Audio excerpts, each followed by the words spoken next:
back with another one, man. Thank all y'all for checking back in, man. It's been a moment, I'm saying, a little while, but you know, like I said before, we back. In this video here though, I'm gonna be talking about white blood.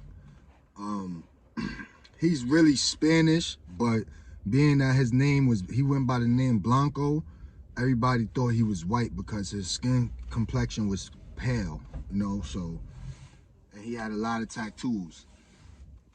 So we gonna jump right into it. I ran into Blanco and met Blanco, and I think it was 2019. That was on my last stay. I mean, yeah, my last time I was there on Rikers Island. We ran into each other in the 5 building, you know what I'm saying? And we was in the same house or whatever. And I remember I woke up one morning for breakfast. Him and somebody new came in the house. So, you know, when you wake up for breakfast, you see whoever pulled up in the nighttime when, you know, everybody was asleep. So I get up for breakfast, whatever. I go out, I get out my cell, walk down the tier, and somebody called my name. Dude that was with him, that came in with him, was from my block, you know what I'm saying? So we knew each other, whatever. And he called me by my real name, you feel me? So I'm like, who the heck calling me by my real name? Like, nobody called me by my real name in here. I turned around and I ain't recognize him at first, you know what I'm saying? He had glasses, he looked different. So I'm like, yo, who you? Like, feel me? He said his name. I was like, oh. I'm like, yo, what? I'm like, you know, jail politics. Yo, where you been at? I'm telling me that he was locked up, whatever. So he came in with, like I said, with Blanco. I look to the right and I see a little white short dude. He's like 5'6" or something like that. 5'7". You know what I'm saying? Little skinny puny dude, like, feel me? He's blood though, you know what I'm saying? So he on his blood stuff hard, you know what I mean? So I can already tell, I'm already sizing him up. I mean, he mad little or whatever.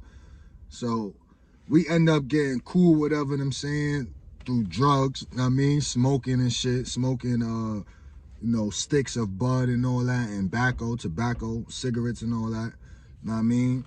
We end up getting cool through that. So, you know, we was spending the most money in the crib, basically. Had all the weed, you know what I mean, and all the tobacco and all that, and all the food, you know what I mean?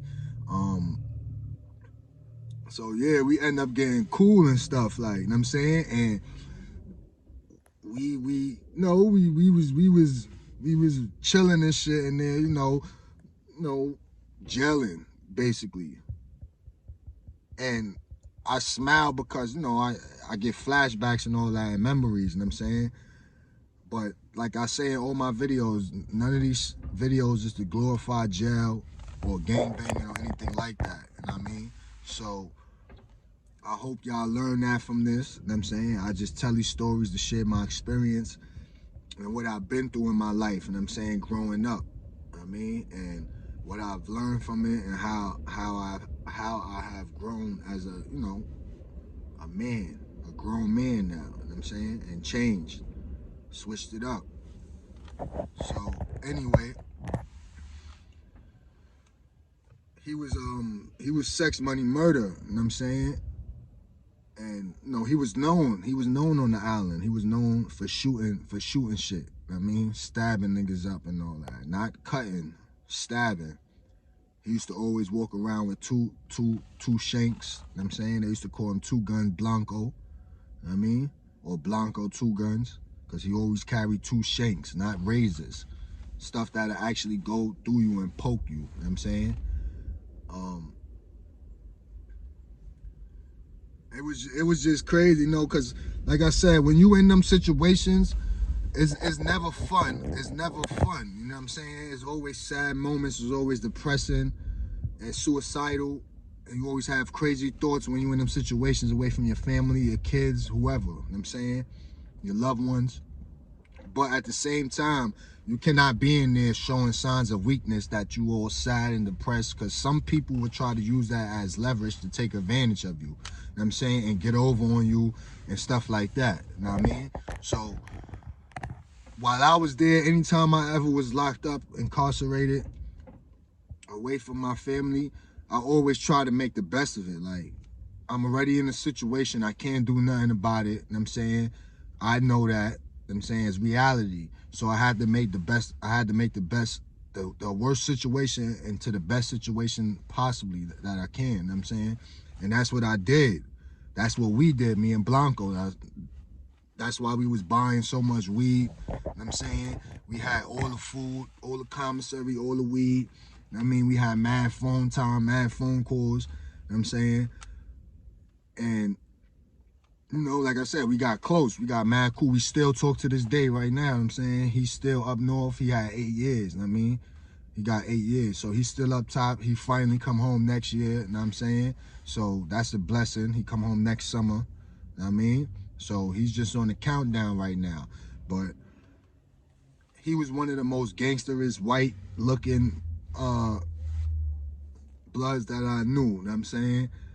Like I said, they called him Blanco Two Guns. He used to walk around with 2 shanks. You know what I'm saying? And sometimes he used to have to boof them shits. I remember certain times where they used to do shakedowns. So shakedowns on Rikers Island is where they come out through the back door of the tier while everybody's in the day room watching TV, on the phone, playing cards, whatever the case may be. Some people might be on the tier, but by the time they come through that back door, whoever's on the tier, it's too late. They already got them on the wall, shaking them down, searching them. So it was mad times when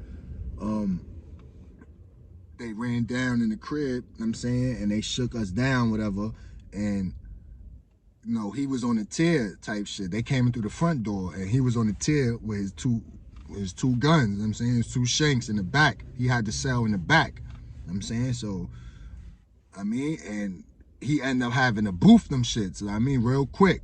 He got caught with one, matter of fact. He boofed one.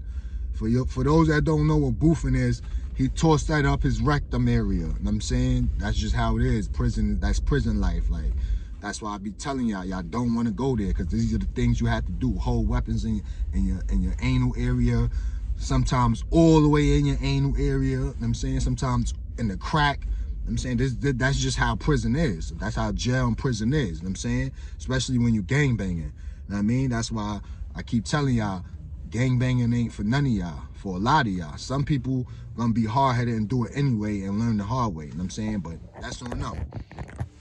But like I said, that's how it is. You know what I'm saying? You gotta put things places where you don't wanna put things at, you know what I'm saying, in order to be protected or hold yourself down in certain situations, you know what I mean? So, yeah.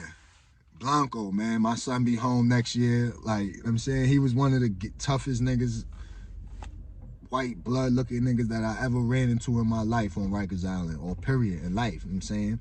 That's my brother though. I love that nigga. That nigga, you know what I'm saying?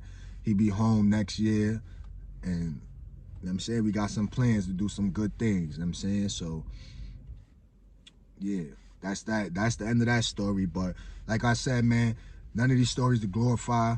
We only uplifting each other in 2023. Uplifting the youth, uplifting anybody, you know what I'm saying? That's the movement now, man, to uplift everybody and watch people grow and live life, man. I'm saying, be positive. Don't take these stories for granted. These is not glorifying stories. These are real stories. You don't want to find yourself in them situations. Locked up in prison and jail away from your family. I guarantee you don't want to find yourself in them situations. You know what I'm saying? So be safe. And stay tuned in for the next video, man. I got some more coming and dropping real soon for y'all.